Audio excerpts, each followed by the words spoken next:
Hi, everyone. Thank you so much for joining us tonight. I'm Alexandra Blaney, the Director of Production at Shine Global. For accessibility purposes, I'm a white female with brown hair that's up, wearing a very bright pink shirt, and I have a blurred background. And I'm Susan MacLaury, co-founder and executive director of Shine Global. And for accessibility purposes, I also am a white woman. I have gray hair and I wear glasses. We're happy to invite you to this conversation about our film, Through Our Eyes, Homefront, which describes the needs of military children and feels very appropriate during April, the month of the military child. For those of you who may not be familiar with us, Shine Global is a nonprofit media company that gives voice to children and families whose stories of resilience raise awareness, promote action, and inspire change. Our efforts are supported largely through individual donations, so thank you to all of our supporters. Before we turn it over to our panelists tonight, I just wanted to share a little bit about how this virtual panel works. The chat box is where you can ask your questions. So please go ahead and say hi in the chat box right now. Let us know where you're tuning in from. If you get an error with the live stream connection, just refresh your page and then rejoin the live stream. Usually that works. There's also an event of help button in the upper right where it says need help. So you can also get help there. And this session is also being recorded. So if you can't rejoin the stream for any reason, you can log back in after it's over and watch it anytime through this Sunday. We also are hosting a second panel focused on the clinical needs of military children and families on April 26th. So hopefully you'll be able to join us for that as well. And we'll be sending some follow-up information. Homefront was a very personal filmmaking journey for us. Many of our team have family who are in the military, so this was a really important issue for us to cover. We're grateful to the team at Sesame Workshop and at HBOMax for allowing us to tell these stories. And I also want to thank Melissa Fitzgerald from Justice for Vets, who was instrumental in creating this panel. And we also want to thank our distinguished panelists and moderator who are giving their time and expertise this evening. Our moderator is the Honorable Patrick J. Murphy, the first Iraq vet to be elected to Congress, and then went on to become both the Undersecretary and the Acting Secretary of the Army, and remains a huge champion of veterans today. Our panelists are Ryan Manion, president of the Travis Manion Foundation, Jim McDonough, CEO of Headstrong, Kathy Roth-Douquet, the co-founder and CEO of Blue Star Families, and Christy Jacobson, the director of Through Our Eyes Homefront. And Patrick, I'm going to turn it over to you.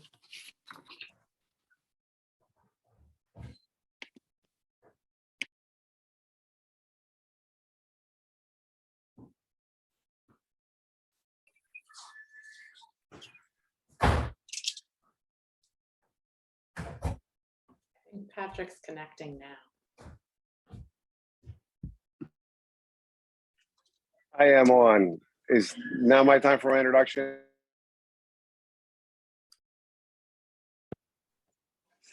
Hey, everybody. I'm Patrick Murphy. I am a Caucasian male, about 48. I am in a white long sleeve t-shirt with glasses, and it's great to be with you. I'm an Iraq War veteran and a former Undersecretary of the Army, and I'm very happy to be here with these great panelists. And I would love to invite Ryan Manion, the CEO of the Travis Manion Foundation, to introduce herself. Hi, everyone. My name is Ryan Manion. I am the president of the Travis Manion Foundation. For accessibility purposes, I am a white female with blonde hair wearing a blue shirt. A little bit briefly about the Travis Manion Foundation. We are a veteran service organization founded after the death of my brother, First Lieutenant Travis Manion, who was killed in Iraq in 2007. I am also a proud military child. My dad is a retired colonel in the Marine Corps, so I'm very excited about tonight's discussion. Turn it over to you, Jim. Well, thank you, Ryan. Hi, everyone. I'm Jim McDonough. I'm the CEO of Headstrong. For accessibility purposes, I'm a 62-year-old white male with gray hair who is wearing his favorite Headstrong blue hoodie sweatshirt. So welcome everyone to this evening's very, very good discussion. So I'd like to thank the organizers just at the top, but a little bit about Headstrong. Headstrong has been around for 10 years and serves as a national facing mental health treatment practice for military connected members and their families, which does include the children of our military connected members. So I'm going to turn it over to my good friend, Kathy Roth-Douquet, for subsequent introductions. Kathy. Thank you, Jim. As Jim said, I'm Kathy Roth-Douquet. For accessibility purposes, I am a white woman of indeterminate age with a peacock blue shirt that has a Blue Star Family logo on it, and I have a blurred background. Blue Star Families is now the nation's largest membership organization for military and veteran families. We were founded as a grassroots organization in 2009 by members of the community. Our mission is to sustain military and veteran families and strengthen the communities in which they live in order to sustain the all-volunteer force. And we are for service members, veterans, spouses, children, and their extended family and the neighbors who care about them. And now I'm delighted to turn it over to our director, Kristi, this fantastic show. Hello, hi everyone. I'm Christy Jacobson. I am a filmmaker and the director of the documentary Homefront, which we're all here because of this awesome event and the ability to have made this film. I am also, I am for accessibility purposes, a white woman with brownish, blondish, curly hair and a dark green shirt with like some shelves trying to kind of look nice behind me. I am also the proud aunt of a very new member of the Army who's just gotten through basic training while we were making this film. And I'm here really to listen and learn to these awesome people who are gathered here and answer any questions that I might be able to answer. And next, we're going to go back to Patrick and start the discussion.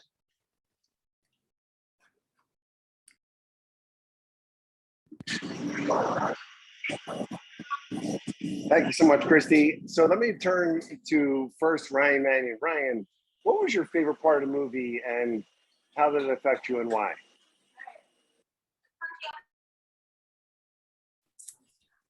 One of the things Christy, the film was fantastic.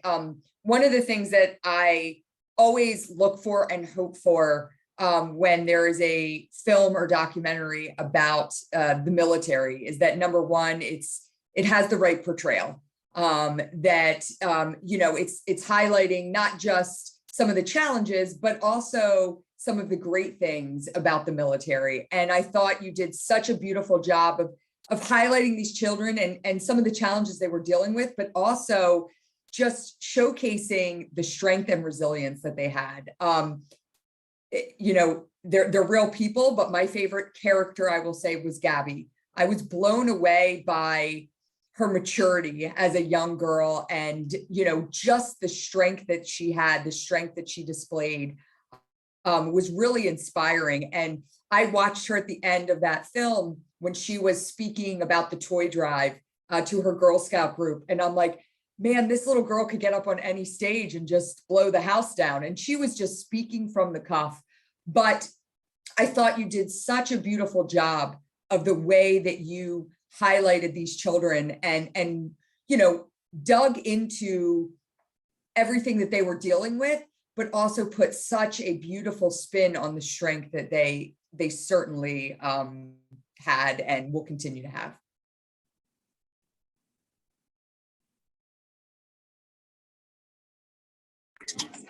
Hey, Jim, same question to you. What was your favorite part of the film and how did it affect you? Yeah, so I got to tell you, I fell in love with Terry. Christy, first of all, to Christy, props for such a good film. I want to just drive on the title for a second, Through Our Eyes. I think it's important to recognize the unique lens being applied here for this evening's film. The idea of capturing through the eyes of our children. I served 26 years in the Army. My youngest son, Nick, is a first lieutenant in the 101st Airborne Division at Fort Campbell. And so when I look at this film, I look at it through the lens of my own youngest son and my own children growing up in a military household. But I thought one of the things that struck me throughout the course of the film was just how the parents worked to allow their kids to become vulnerable at such a young age and talk about the impact of their military service. And, you know, my military service, I think back, my dad was a Korean War veteran, and it's been said throughout the film how time in service is spent somewhat repressing vulnerability out of an attitude of strength and really just this idea of parents allowing their children to become vulnerable enough to talk about openly what this is like. And I found myself thinking, like, I kind of sort of wished I would have been better at this as a parent. So there was a bit of a teaching moment here that I think needs to be passed on from a parenting perspective, that we all have a responsibility to kind of ensure that when the time is right, our children express themselves through their own eyes. And so, Kristi, my hat's off to you, because I think you captured parenting in this generation very nicely. And it just, to me, showed how much parenting has actually changed. You know, my father, a Korean War veteran, tough household.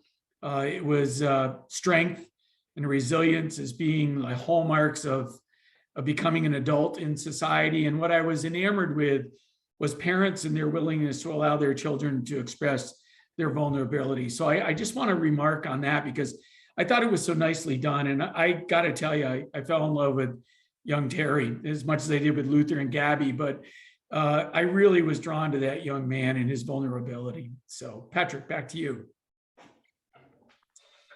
Well, Kathy, we're talking about families, military families, and resiliency. So I would love to hear your impression as a leader of Blue Star families, and you deal with caregivers every day from your organization. Yeah, thank you, Patrick. What I loved about the show, Kristi, and it was so human and so relatable, was it really showed what right looks like. And you know, I think that it's extremely helpful to have those models. There were families spending time together in really positive ways. You know, the father working with his son on the woodworking project and being able to say, I have to take a break now. You know why, right? And we're going to come back to it though. Or the dad and the sons playing the touch football in the street. You know, the board games and all the ways that families can be together. And I think it's sometimes very exhausting to be in a military family and to not know where to put your energy or how to allocate for it to make most sense. Blue Star families, we are really about making sure that people can thrive in this lifestyle. It's an all volunteer force. We don't have to do it. If it's too bad for our families, we won't do it. So it's very important that it not just be something you can survive, but can be a great experience. And what we saw in this show was families really having a lot of love and a lot of positive experiences and being proud of their person who served and proud of each other for showing up as the kind of husband that it was, you know, a superstar husband showing up as the kind of kid, and that sort of appreciation and ability to be together, I think made those families enviable for anybody, whether they were in the military or not. And so that's a fantastic model. It doesn't have to be easy. It doesn't have to always be happy for it to be something that's really, really valuable. And we saw that in the show, Kristi. Well, Kristi, how about, let me go to you, Kristi, because you're the director of this incredible piece of work. And so, and I didn't realize you did come from a military family. Was that something you were trying to express as a director? And how did that come across in the final product? So it actually happened like my nephew was going through basic training while we were making the film. So when Susan and Alex and Shine Global and Sesame, like when we all came together, I was not a military aunt. However, many members of our team, we assembled a team behind the camera, who many of us were either children of folks who've served in the military, either here or abroad, aunts, uncles, nieces, nephews. So it was a part of a lot of our team's lives. But I also just want to say one thing, that like all of the things that you've remarked on about this film and these families was led by them. You know, like I didn't go in and say like, I'm going to show this. Like they just showed us the way. I'm a parent of two sons, young sons, and I felt like the amount that I learned in the process of making this film was like extraordinary. And so it was like really an honor and a challenge to try and then capture their true connection. And then, as many of you remarked on, this like willingness to crack open what we think of as the innocence of childhood against the you grew up too soon narrative, and instead saying like, these two things can exist together. There are hard things, as Brandon, I think, says in the film. It's hard. It's hard, you know, if you're not also dealing with the trauma and or physical injuries from serving. So I was just really really hoping that, you know, through our cinematography and our editing and our music and all of these things, we could bring this to audiences. So I'm like just really moved to hear from you all who are in it every day. So I hope I answered your question, Patrick. I get a little loquacious on these panels. Kristi absolutely did, and I think that was the beauty of it. And your nephew must be so proud of the work that you did in telling the story. Ryan Manion, let me go to you, because I think that resiliency and grit is what stood out for me. And whether it was Gabby and putting her efforts with the Girl Scouts, but you know, your organization, Travis Manion Foundation, where you know it was sprung from the ultimate sacrifice that your brother gave. But you know, your father was a tough Marine Corps colonel. You know, you grew up, you and your brother, you know, frankly, idolizing the Marine Corps and our country and that love of country that stamped in your heart. What do you see out there when you're with the Travis Manion Foundation, your ambassadors out there dealing with folks who come across, unfortunately, some loss in their life? Thanks, Patrick. You know, it was interesting as I was watching the film, and you know, Jim talked a little bit about his dad being a hardened Korean War vet. I kind of grew up in that same type of atmosphere. My dad softened up with age, but I share a lot about when I talk about resiliency. You know, when I was young and dealing with, I don't think we called them mental health challenges, you know, it was just like I was sad or I was upset.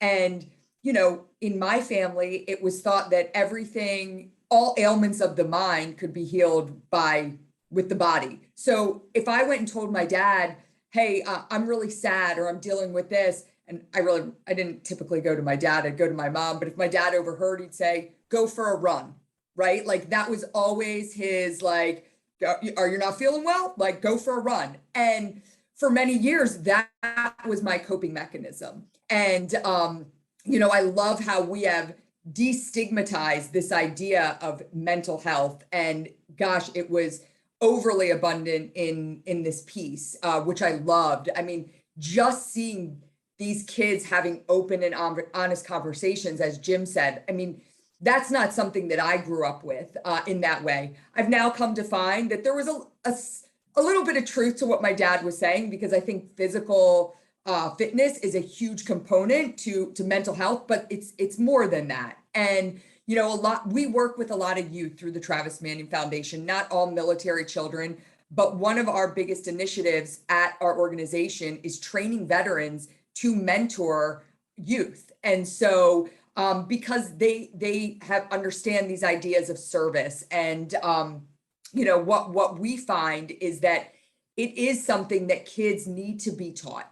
they need to be opened up to this idea that you can be open and vulnerable. I think that's a huge word, that vulnerability. And so I found that, again, I think this, as Kathy mentioned, like this is a film that like extends beyond just a military child. This was just a great highlight and example of how families can work together and be open and honest and really talk about their feelings. So I very much appreciated that. I agree with you, Ryan, and I think that you're spot on. And I would say to you, you know, I love the fact that mental health is just as important as physical health. I do think that they're interconnected, but it's incredibly important. But we also understand that, you know, there are gaps. And so let me talk to Jim McDonough here, who leads Headstrong, on the gaps that you see and why the nonprofit that you lead is one of the organizations that helps fill that gap, especially when it comes to mental health and well-being. I think the biggest gap that plagues our sector, and in fact, I think just our country in general, is the enemy of good here is to be determined what you can access in terms of services, resources, and care is driven by some artificial, you know, eligibility criteria. I think the biggest enemy we all face is that we, obviously all organizations have finite resources. So I'm not throwing this panacea all over this place, but what makes this very difficult and what creates gaps and seams is that you can be eligible for this here, but ineligible for this there. And so I like to think that, at least in the business of mental health treatment, a really accessible practice that creates no barriers, no artificial stigma around accessing its resources is the best antidote to what ails people in need with their mental health needs. The country, unfortunately, and again, it's the way society is organized, that there are finite resources to do certain things. We all must do what we do best within those resources. And I think that's important. But I think everybody on this panel recognizes that all of us have limits to our reach with what we can do with our organizations. And it's through the openness, or I think the altruistic spirit that exists amongst the leaders presented in this panel, where we, as a group, collectively present ourselves as barrier-free. In other words, if I can't do the right thing by a military connected family because it's beyond the reach of our model, which is evidence-based mental health treatment by licensed clinicians all over the country, if there's something beyond that, you know, people like Ryan or Kathy, you know, their resources have to be next in line to kind of deal with the leftover or the spillover effect, because none of this is clean. I think there's this idea that you approach care, resource, and services singularly, like I only need this.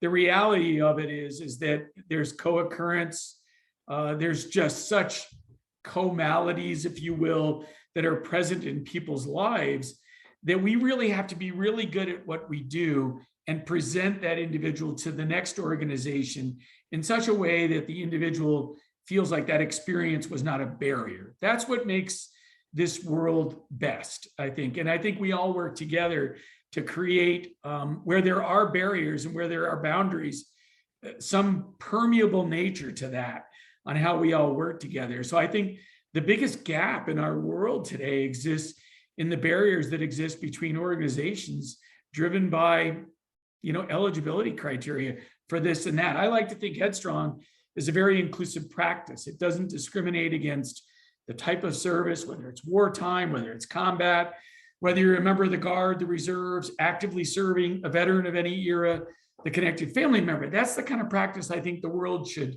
be more of, but I recognize we all have a finality to our resources. So it's unfortunate, but it's just the way, and it's not unique to our sector. I think Kathy would agree this, and Ryan would agree. This is health and human services in general, and it has seams and boundaries, but leadership is what makes that permeable. That's what I would like to say, Patrick.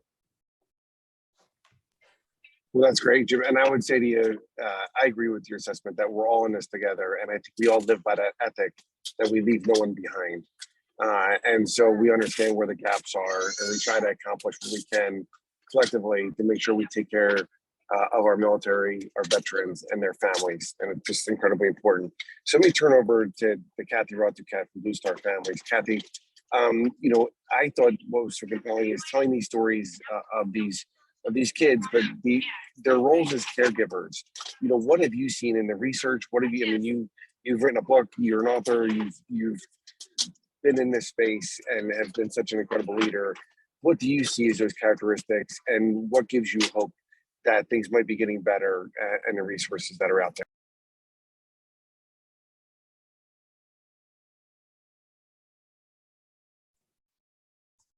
You're on mute, Kath. Thank you. Sorry about that. Good. So Zoom, I'm new to the Zoom thing. I think we've been turning our attention more, not only in Blue Star Families, but I think in a lot of the organizations, and we just helped host a conference this last weekend about the mental health of military youth. We have an opportunity to understand that the children themselves and the young adults themselves are protagonists.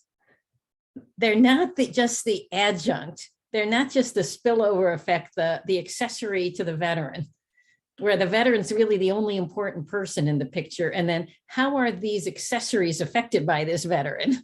And to the extent of how do their lives reflect on the veteran's well-being?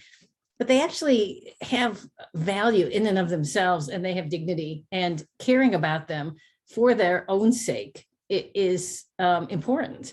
And it's important because the unit of the family is who serves today. My husband served 30 years in the Marine Corps.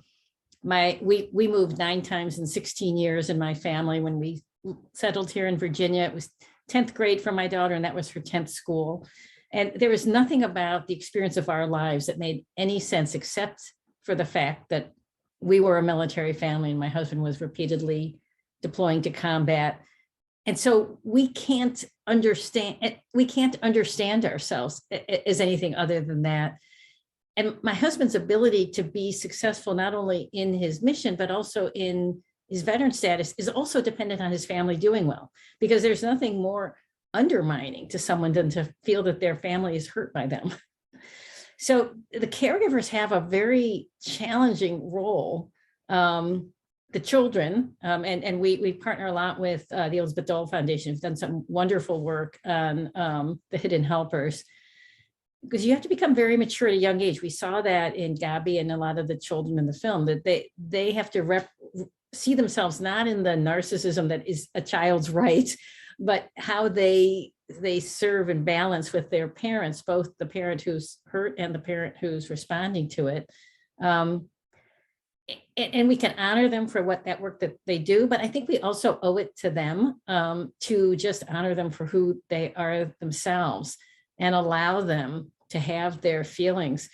One of the things that I personally feel that I learned during my time, both as a parent and as a nonprofit leader, is that we don't have to rush to everything being okay.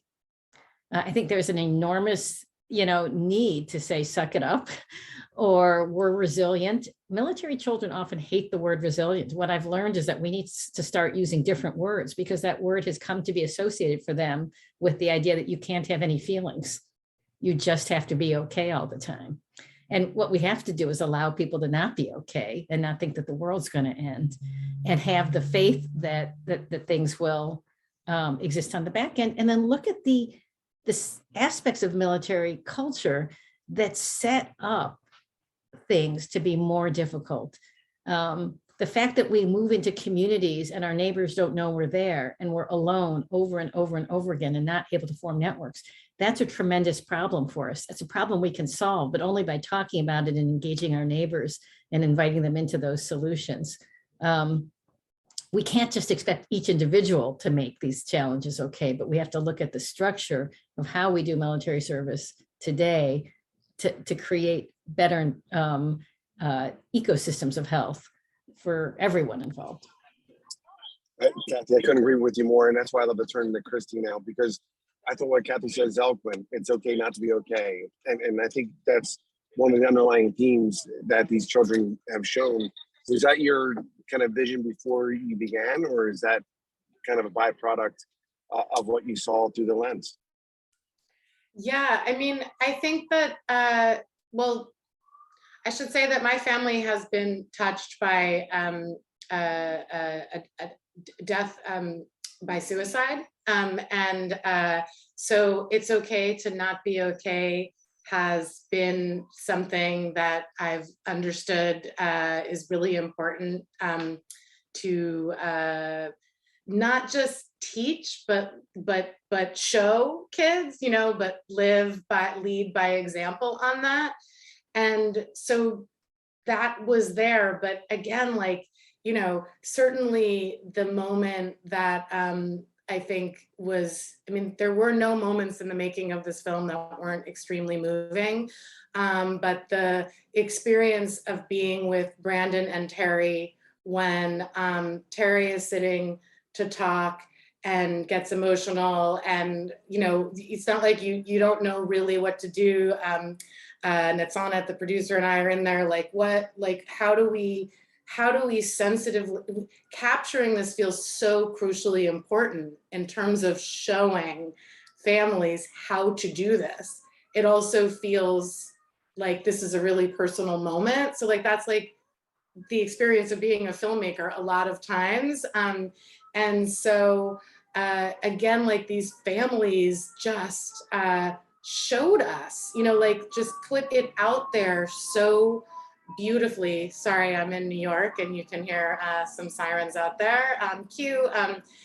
But so, and I think, you know, one of the things I was thinking about when I was thinking about all the things that I learned, and I made a few notes, and one of the things I wrote was talk about it. And then I underlined talk, and then I circled and circled talk about it. So it just feels like, and as has been said, you know, generationally, we have not always been doing that. And I think that if you know, you know, and so we can't unknow this. So let's show our kids how we can be vulnerable. And that would be the example of Brandon, you know, a man, and especially in you know, and who came up in the army, in the military, where repression was so key, and where his father was teaching him that. So yeah, it was just an honor again, like to like be able to capture these really real moments,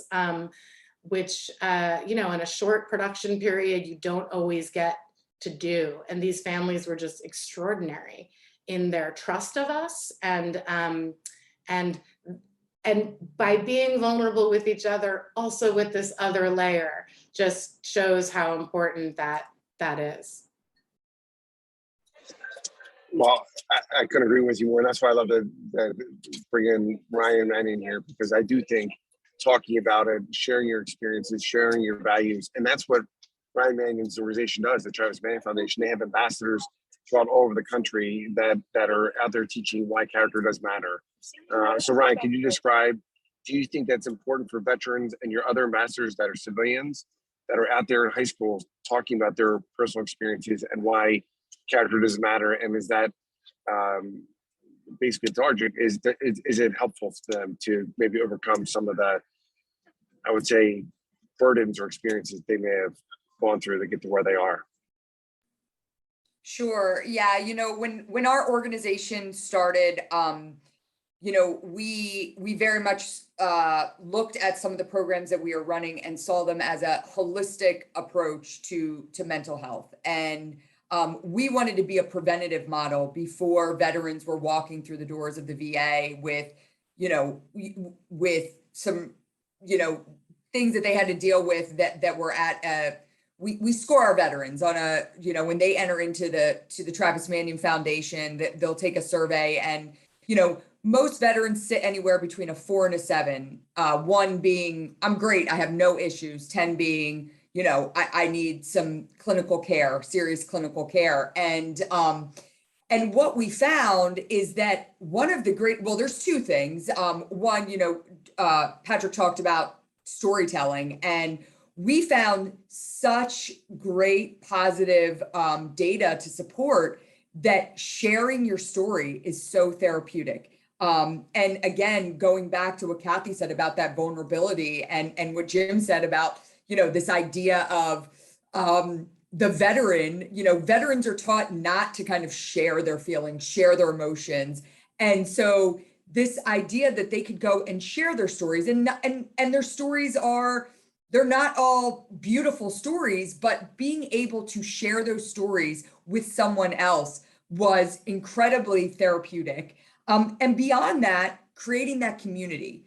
A lot of the work that we do at the Travis Manion Foundation is based off of a Pew Research poll from probably about 5 years ago now that said 55% of our veterans that are taking off the uniform in active duty feel disconnected from our communities.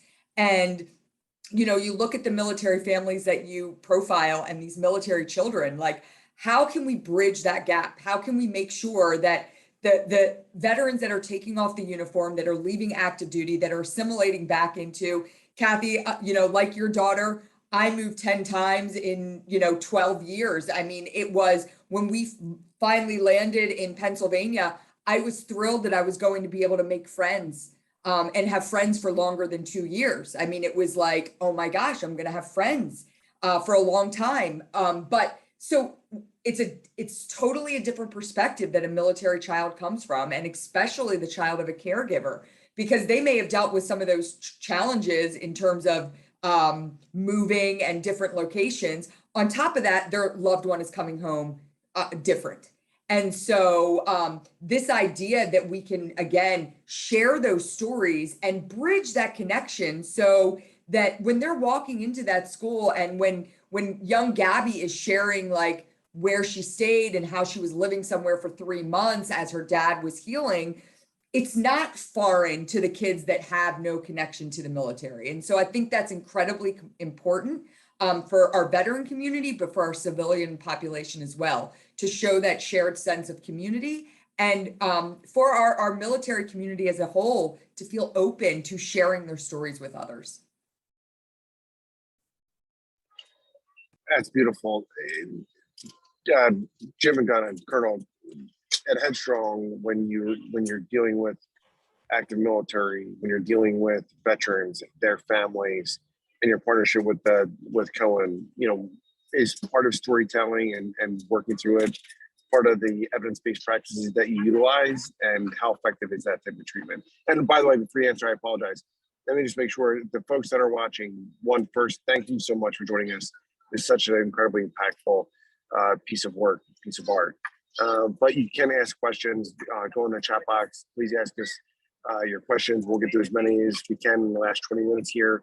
But please don't hesitate. And you could obviously follow us on Twitter and social media, and please push this out. But Jim, if you don't mind, share us what the evidence-based practices that you see that have been most effective. Yeah, so at the root of therapy is dialogue between two human beings, or a couple of human beings. So I think we have to recognize that the dialogue that's occurring in these families is reflective of dialogue that's therapeutic. The health of the family was reflected by the openness and the willingness to kind of express themselves, both as parents and as children. And I think you recognize in that moment that it's very therapeutic for families to openly discuss this thing. And I will say this, upon reflection of the film, it actually gives me great hope that future generations of our society are more open to discussing these things than the generation that I grew up with. So I think there's great promise in the fact that there's an openness exhibited in this film. But to your point, Patrick, I think the way people heal in many ways is connected to the ability to have a conversation with someone, to open up and to become vulnerable enough to kind of express yourself in such a way that you're comfortable talking about the things that are bothering you.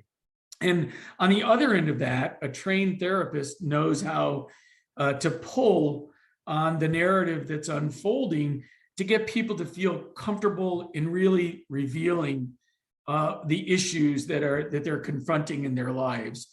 So I think I certainly wholeheartedly subscribe to the notion that a trained and educated and credentialed therapist is actually a good match for someone who's in a real problem spot in their lives.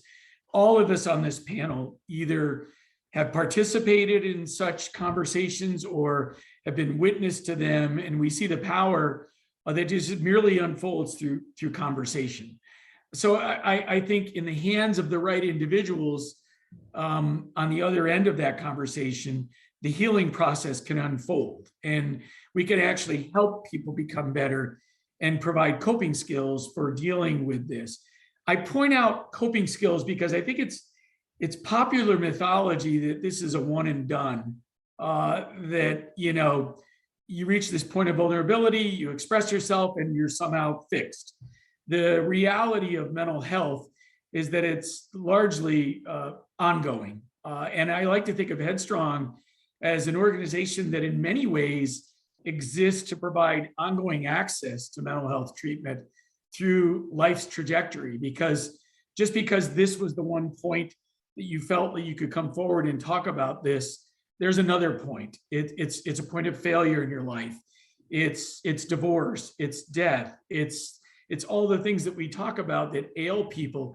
And I think it's important to understand that the trajectory of life needs to be matched by the trajectory of care and services that is individualized and appropriate for whatever point in life you find yourself. And I think that's the beauty of Headstrong. The way it was conceived was to align itself with an individual at whatever point in life, you know, they're at, and to be there on the other side of that as that trajectory kind of does the, you know, the up and down of life that life is. So I do think that at its base, Patrick, conversation is key. And sometimes it's fine between a parent and a child. At other times it needs to be a credentialed therapist that knows how to unpack and repack a person's life. So back to you. That's great, Jim. I'm going to start with Kathy and then go around a horn if that's okay. But Abby had a great question from the audience. She said, what is it that military families feel that their spouses and children need the most? So Kathy, let me go to you first, and I'll go around the horn to Ryan and then Jim.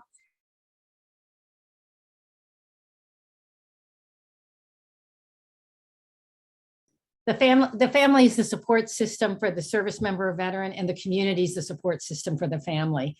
And where we find that people are at most vulnerable is when they feel that they don't have a sense of belonging in the community where they live. This is from our research.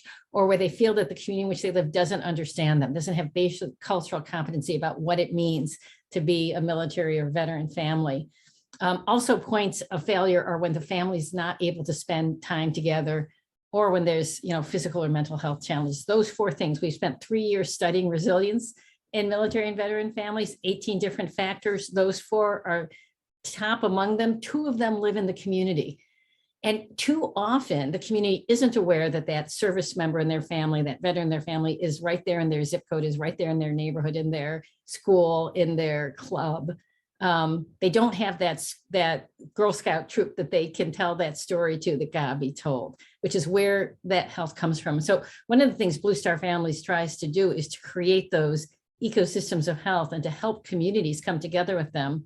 We have an intervention called Blue Star Welcome Week. Every year, 600,000 military and veteran connected families move to a new community, either from duty station to duty station or out into civilian status. And they are all at risk of being isolated.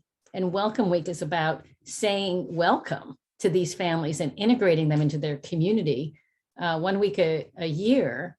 And it's a way to begin this pathway for health for everyone. You may need clinical intervention, but before you get to clinical intervention, you need relationships and you need community support. And so this is one way that we do it. Again, I would echo what Jim said before, working with Ryan and Jim and many of the other organizations, we can help create those communities of support by creating those referrals and by being that network that's there to help guide people. But I do think that we can't underestimate the role of the larger society.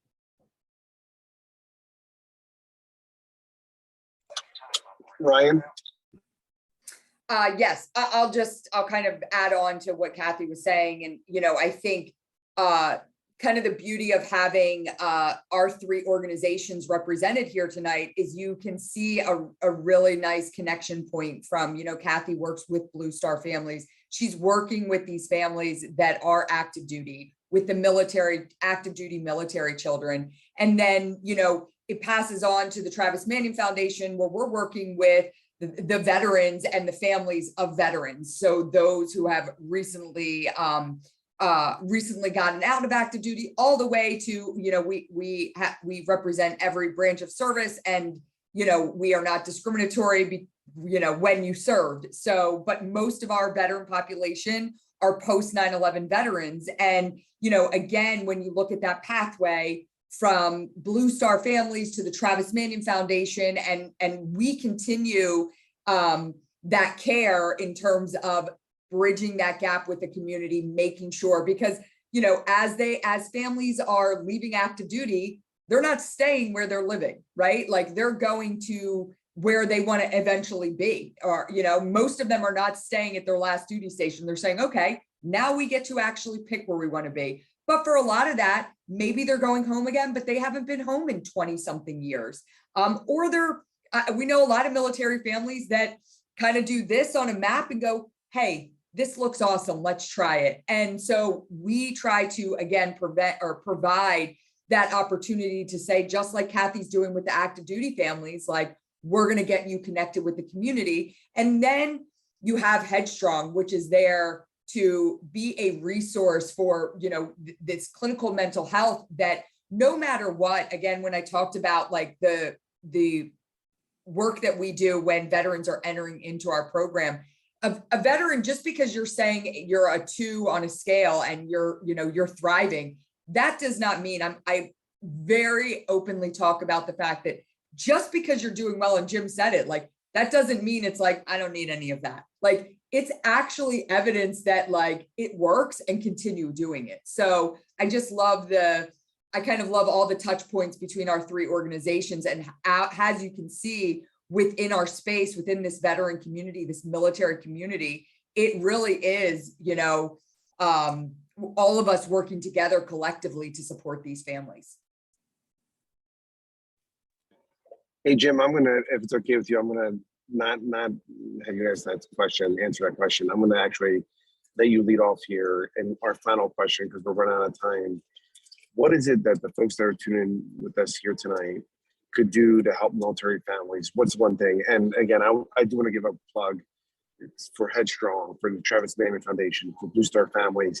They are the best of the best in the military service organization and the veteran service organizations throughout the country. And Kristi, I want you to answer this question too. So first Jim, then Kathy, then Ryan. What's one thing that you would say? How could people help? What is the call to action from your perspective? Yeah, thanks, Patrick, for that, for teeing it up. Look, I think it's actually very simple. I think as a society, we need to care about the people who serve their country and their families. I think my ask of the nation is to always understand that this is an all volunteer force. And if you want to keep it volunteering, the country has got to express itself in a very caring way so that the fabric of the country, for those who serve, we feel connected to it. So the call to action is actually quite simple. As a society, we need to care about these people. Kristi did a good job of capturing within a family unit the level of caring that exists in our military families. But adjacent to that, or the orbit around that, is society writ large. And I think we all have a responsibility to make sure that we clearly understand that if we're going to retain an all volunteer armed forces and the families that are connected in that orbit, we actually all have to care a great deal about what that looks like. This is not the job of government. This is not the job of these very good 3 nonprofits that are assembled here. If we really value what this country attempts to do every day, we do actually have to embrace and care for those who choose to be different and volunteer in our nation's armed forces, and understand that deeply within that are spouses, our children, and they present themselves in a way that this film reveals that they do look like average people in their community. They're largely hidden, but we actually all have a responsibility to simply care, Patrick, about what it means to serve in our nation's armed forces. Yes, it's different. Yes, it's not for everybody, But if you want your neighbors to be part of this, we actually all have to care a great deal about what goes into that. So that's where I'll end. And thanks, Patrick.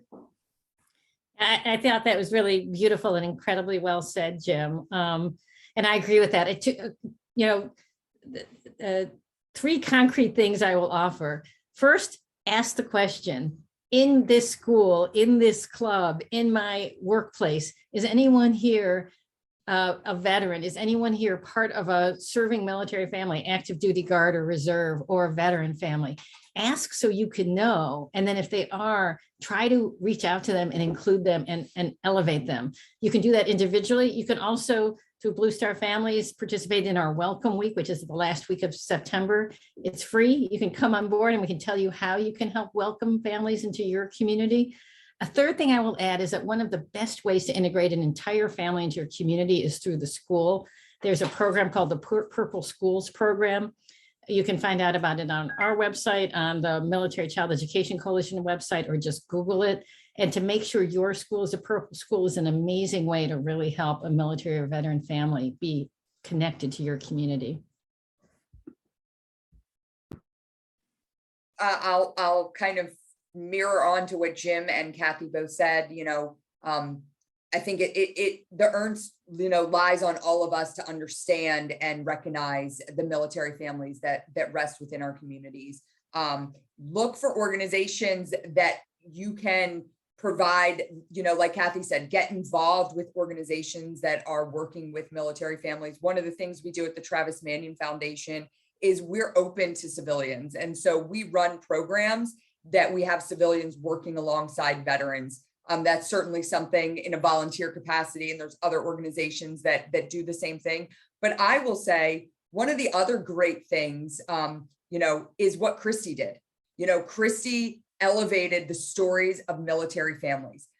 You could have done a documentary on anything, and you chose to highlight these incredible military families. And it is prudent that we continue telling their stories, that we continue to put their stories in the forefront of the 99% that don't serve. So thank you for doing that. And thank you for continuing to help elevate and share our incredible military families.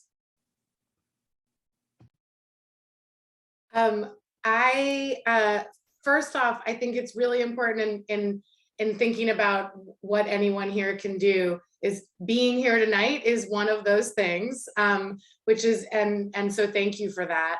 And, we're really fortunate that HBOMax and Sesame Workshop gave us the opportunity to make this film and put it on a platform, a streaming network that has, is in millions of homes. Alex and Susan, who introduced us tonight, are part of Shine Global, which is a really awesome company and nonprofit that does amazing work and put this event together, and many others, and all of these groups obviously are incredible, and there are more that are filling in different gaps and also leading to break down the barriers. I think one thing, just to touch on what Ryan said, that I think is that you can do is support the storytelling about military families that's complex, that doesn't present a hero and and it is the protagonist, and the children and the family around them are simply the characters in the background. Yes, serving in the military, we know, is an incredibly important thing to do, as everyone here has said. But these types of portrayals that aren't as honest and layered and complex contribute to the problem of people, stigmatizing all of what we've been talking about. So I think supporting that type of storytelling can be something we can do. Yeah. Thank you. Back to Ryan, I think, is going to wrap us up. I think Alex is going to come in now. There she is. Yeah. So thank you, everybody, so much for tonight's, really fascinating conversation, touching on so many important issues. And thank you also to all of our panelists for bringing in this insight and these action steps that our audience can take. Thank you to our audience for being here tonight. I just want to remind you all that we have another panel scheduled that is actually going to focus very much on the clinical needs and aspects of this mental health discussion. We're going to have some experts in PTSD and family trauma talking about how they serve military families. So that is April 26th at 1 p.m. Eastern time. We'll send a follow-up link to everybody. We also created a free companion discussion guide that you could download from our website. So you can download this guide, watch the film with friends, family, community members to help share this issue and bring a light to it. And that discussion guide can help guide you with how to have those types of conversations. We're going to drop that link into the chat. The film is streaming on HBOMax as part of Sesame Workshop's Through Our Eyes series. So you can watch that film. You can, you can share it with family and friends, direct them to see it there so that they can start to learn about the issues affecting our military families. So thank you everybody so much for coming tonight. It's been a really great conversation and we hope to see you again soon. Thanks everyone.